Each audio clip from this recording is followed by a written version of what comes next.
Abidjan, ville hôte des 8e Jeux de la francophonie du 21 au 30 juillet 2017. Un événement de portée internationale qui va offrir d'énormes opportunités aux entreprises locales. Consciente de cet enjeu, la Chambre de commerce et d'industrie de Côte d'Ivoire signe donc une convention avec les commissions nationales et internationales des Jeux de la francophonie.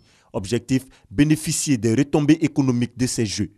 La Chambre de commerce et d'industrie est un partenaire privilégié de telle sorte que les Jeux puissent en tout cas réunir le maximum de ressources et donner un résultat positif pour que la Côte d'Ivoire soit gagnante au cours de ces 8e Jeux.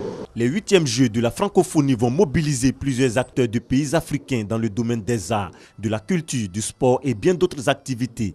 Les entreprises locales ont donc un rôle important à jouer pour la réussite de l'événement. C'est fondamental, comme vous savez, un événementiel de cette envergure qui va mobiliser 80 pays, 4000 jeunes. Nous attendons 500 millions de téléspectateurs sur les 5 continents. C'est pratiquement pas moins de 22 milliards de francs CFA qui vont être investis. Donc c'est tout à fait normal que nous cherchons à faire participer des partenaires. Aujourd'hui, les Jeux ont aussi un aspect économique. Il faut qu'après les Jeux, il y ait des retombées.